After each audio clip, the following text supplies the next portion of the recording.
Good morning, class. Today's lesson will cover time, probabilities, and vocabulary. By now, most of you undoubtedly know that the test which you all took on November the 3rd, having been graded on a curve, has yielded some very favorable results. In short, the majority of you passed it. Now, while this is a very exciting achievement indeed, you are still left with 2 milestones to face. The final exam, set to take place on December the 14th at the collegiate level, the electoral collegiate level, that is, and, with that successfully surmounted, all which remains is the graduating commencement ceremony, at which the class president valedictorian will offer a victory speech. This, of course, is set to take place on January the 20th. Inauguration Day. Now, part 1 of today's lesson, time. While it is almost always tempting the dread fates even to say this, it would appear that for once, time is on our side. As of this 11th month, 11th hour broadcast, approximately 51 days remain until the 20th of January. 51 days.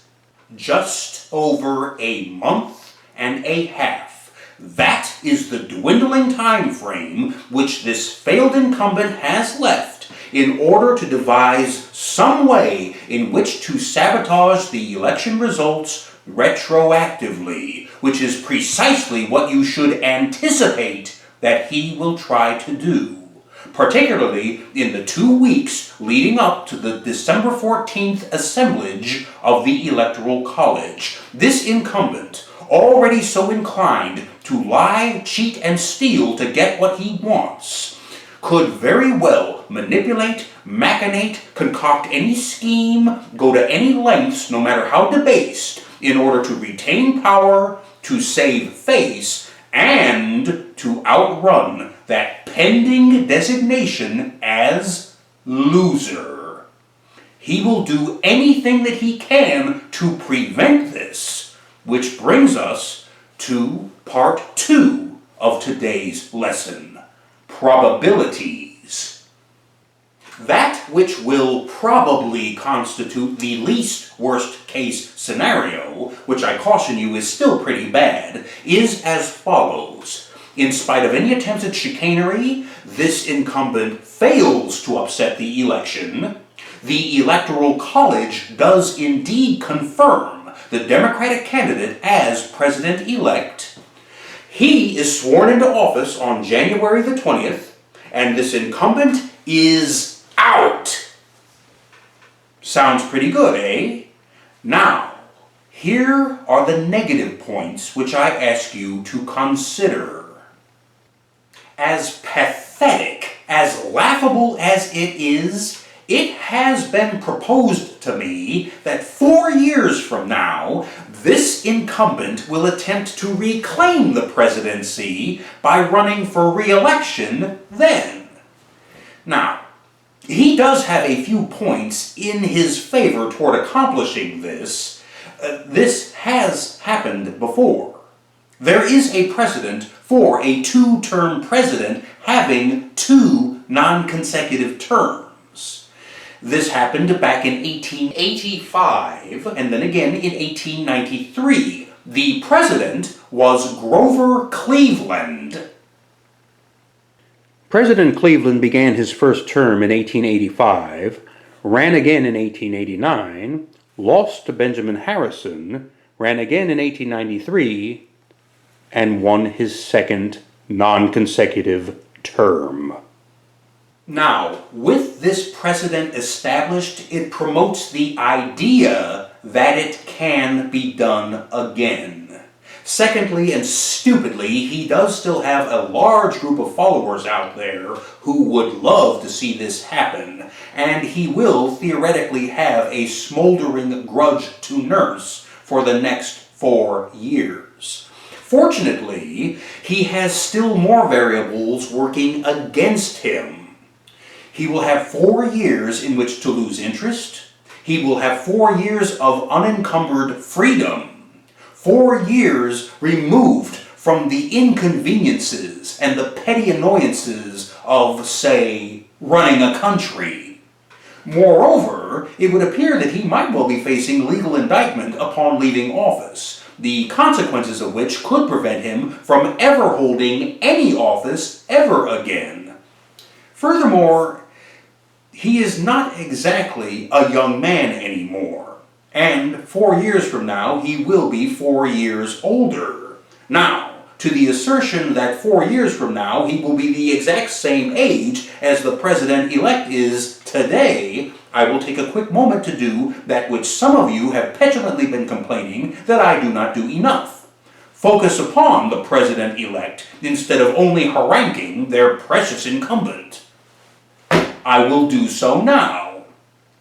I do not know how relevant this will turn out to be, but interestingly enough, Ronald Reagan, who was formerly the absolutely oldest president ever to hold office, oftentimes thought of as doddering and faltering, especially toward the close of his 8 years as president.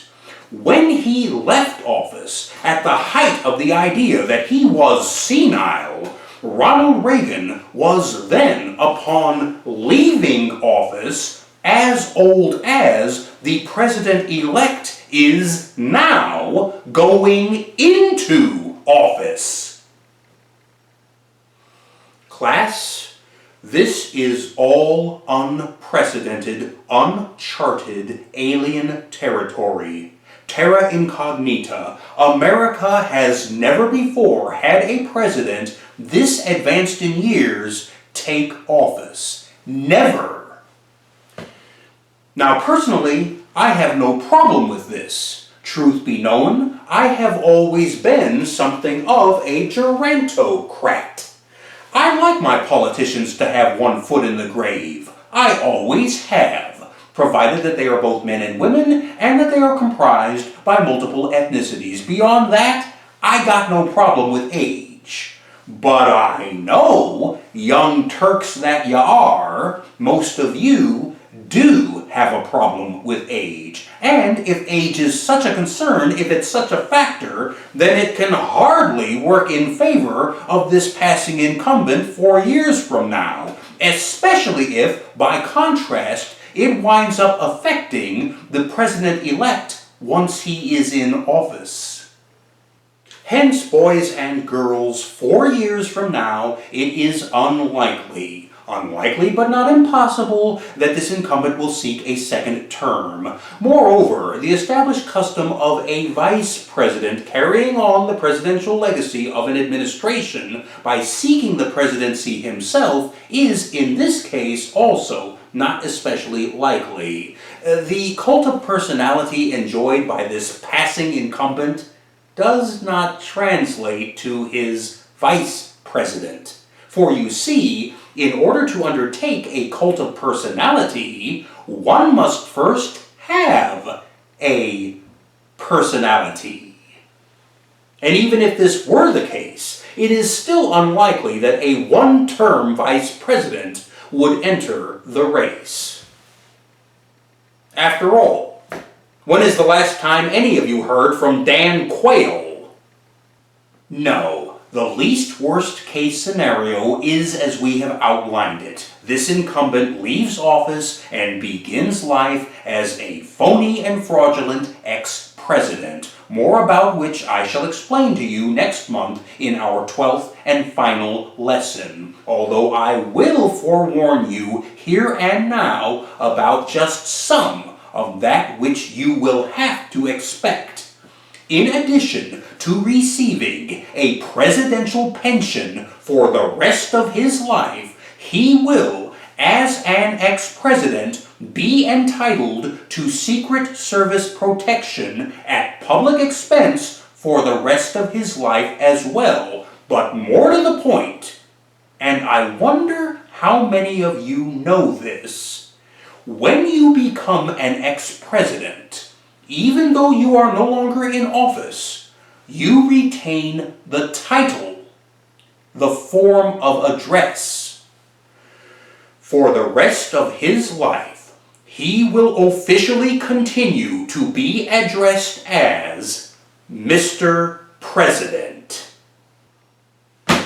This, as you should be able to discern, is unconscionable, because it will only continue to reinforce in his mind and in his ego, but also to all of his diehard supporters, the idea that he was ever a president in the first place. It will continue to validate the delusion.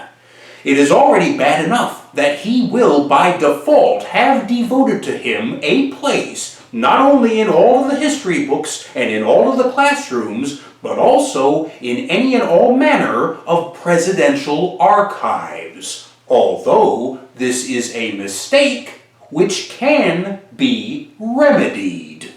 For instance, here is a simple presidential compendium.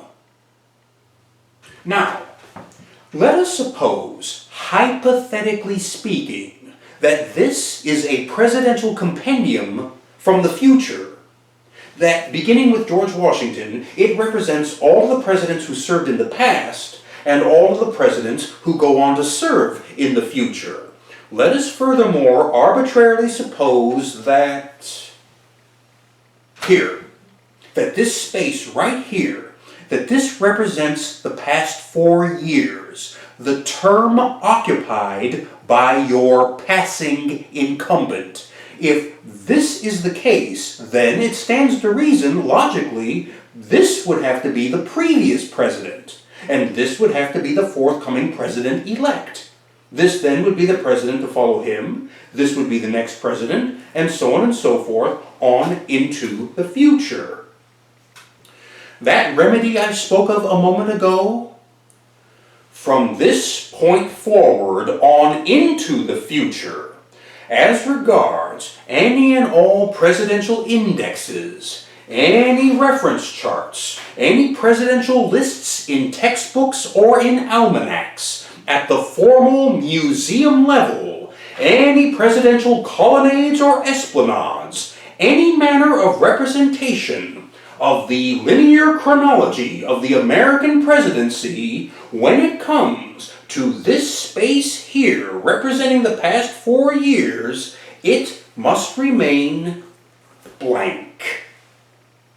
A gap, an empty space, a void, a vacuum, an omission of nothing. If this were a row of presidential statues, this would be a pedestal with nothing on it. If this were a row of presidential portraits, this would be a picture frame with nothing in it, in order to establish to history for time immemorial that for this period of 4 years, you had no president. This cannot be overstated, this cannot be overemphasized. It must be understood and it must be acknowledged. Let the word go forth. For these 4 years, right here in American history, there was no president.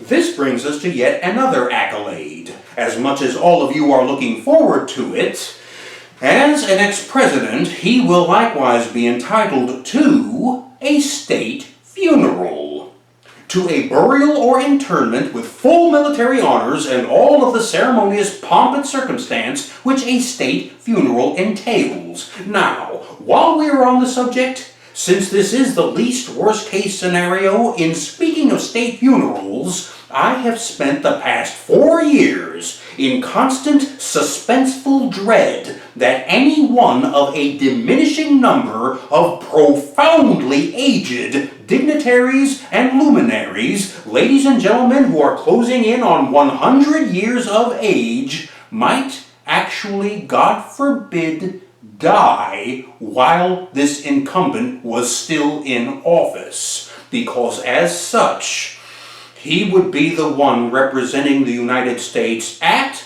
or God forbid, would be the one presiding over the memorial services of any one of these elder statesmen or stateswomen. So, I know it is asking a lot, but Your Majesty, Queen Elizabeth, Prince Philip, President Carter, Rosalind, Walter Mondale, Henry Kissinger, even you too, all of you back numbers out there, I know it is asking a lot, but if you could, please, folks, hang on for 51 more days. That way we do not have to see that scowling, lumbering oaf smirking down at you while you are lying in state, sneering, better you than me. Now, if this incumbent is criminally indicted, and if he is adjudged as guilty, even if it is only for tax evasion, just like Al Capone, should this occur, then he will most likely lose all of those benefits, and rightly so, inasmuch as he was never, ever worthy of them to begin with. But, as it stands, he will most likely retain them. So, that was the bad news. Now for the worst news.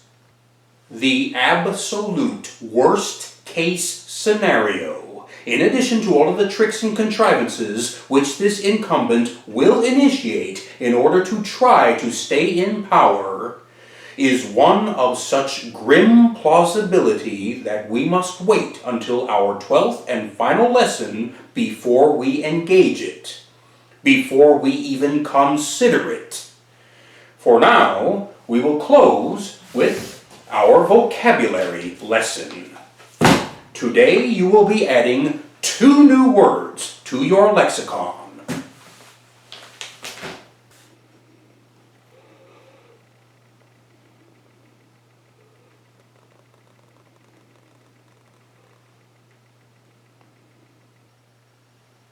Isn't that nice?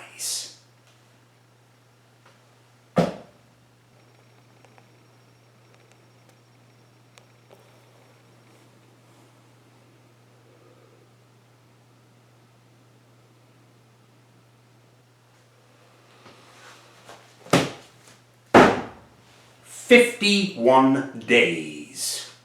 Be aware. Keep your eyes and your ears wide open. Watch your backs." Class, dismiss.